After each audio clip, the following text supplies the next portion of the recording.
ዛሬ ጎመን መጥቶልኛል። ጎመን ልሰራ ነው።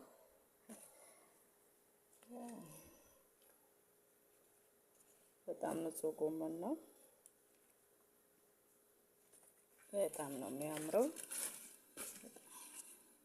ልክ የሀገር ቤት ጎመን ነው የሚመስለው። ወላሂ ማሻአላህ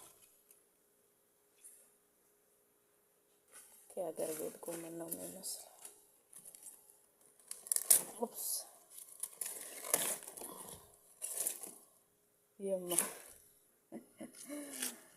በጣም የሀገር ጎመን ነው።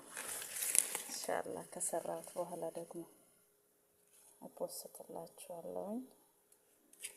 አሰራሩንም ቀንጨብ አድርጌ አስቀምጥላችኋለሁ ማለት ነው።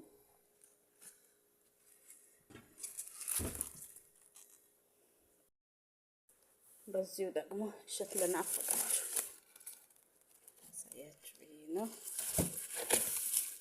በጣም ፍሬሽ ምርጥ በቆሎ ለጥብስ መጠጥ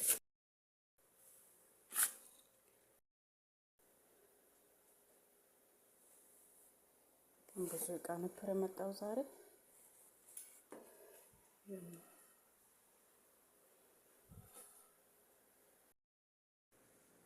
ያው ጎመኑን በዚህ መልኩ ከዛህራው ጋር እንትን ብየዋለሁ፣ አላቅቄዋለሁ። በዚህ መልኩ በኋላ ደግሞ ሌሎች ስራዎችን ስጨራርስ ከዚህ ከእንትኑ ጋር ከእንጨቱ ጋር እንትን እለዋለሁ ማለት ነው። እለየዋለሁ። አንድ ላይ አይደለም የሚቀቀለው። እንደዚህ አይነት ብቻ ነው የሚቀቀለው። የደረቁ እንጨቱ አይገባም። እሺ ጎመን የሀገር ቤት ጎመን ለናፈቃችሁ ከዚህ ከዛህራው ጋር የሚመጣውን ጎመን እንደዚህ ለይታችሁ መቀቀል ትችላላችሁ። አሳያችኋለሁ። አቦለት ዝዳ ያለባችሁ እንደኔ አቦለት ፍቅር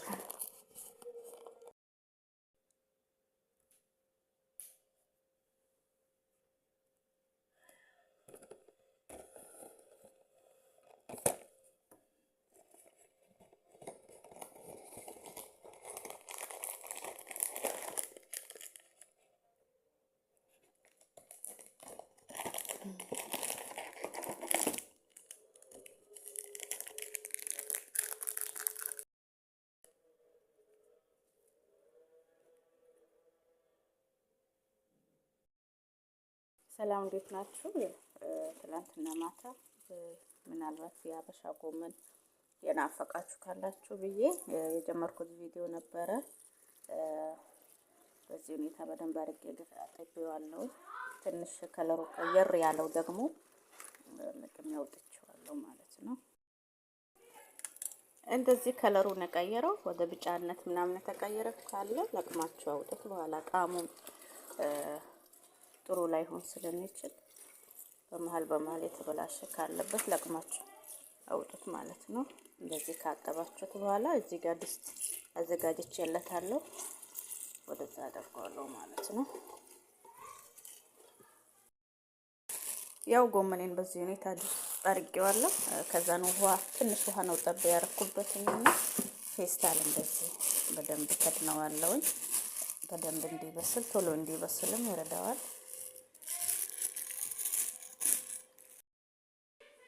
እሳት ላይ አድርጌዋለሁ።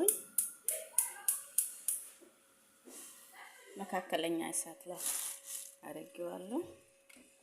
በቃ እንደዚህ ከድነውና ሌላ ስራ እንሰራለሁ ማለት ነው። እሳቱን ቀንሱበት እንትን እንዳያር። በስሏል። በዚህ ሁኔታ ሽታው ብስምላ በጣም ነበር የሚያውደው። በጣም በቆንጆ ሁኔታ ነው የበሰለው። በጣም ነው የበሰለው። ቆንጆ እከትፈዋለሁኝ ማለት ነው።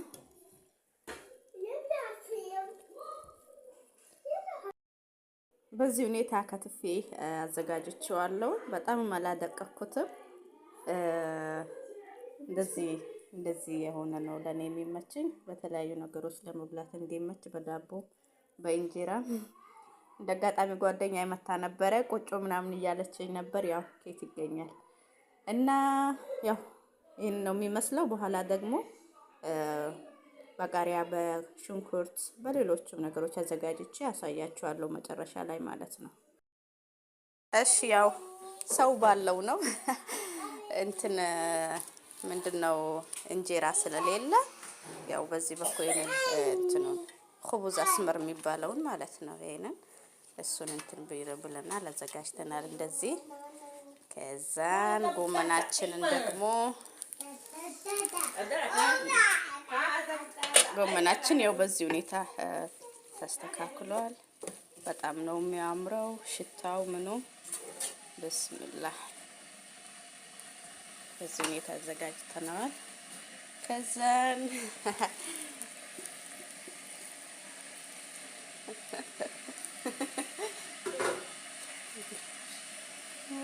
ብስሚላህ እንደዚህ አድርገን አሳምረነዋል ማለት ነው። እስቲ ጣዕሙ ደግሞ እስኪ ይታይና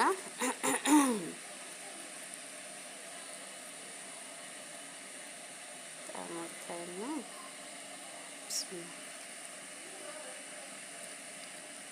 ማሻአላ በጣም ነው የሚጣፍጠው። ቆንጆ በርበሬ የሚፈልግ በዚህ ጋር ማድረግ ይችላል ማለት ነው። እና ያ ጀማ ትላንትና የቀቀልኩት ጎመን ዛሬ ነው ያቅላላሁት ያለሁት ማለት ነው። ትንሽ ዘይቱን ጨምሬበታለሁ። በዚህ ሁኔታ ከከተፍኩት በኋላ ከዛን ቃሪያ እና ሽንኩርት እንደዚህ አድርጌ ጨምርበታለሁ ማለት ነው። ከዛን አብሮ ማዋሃድ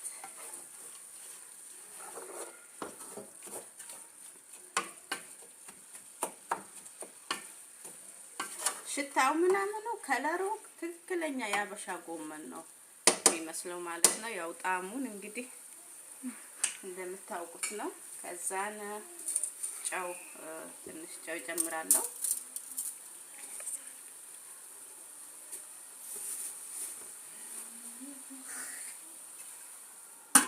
በዚህ ሁኔታ ይቁላላና መጨረሻ ላይ ማሳያችሁ ይሆናል ማለት ነው።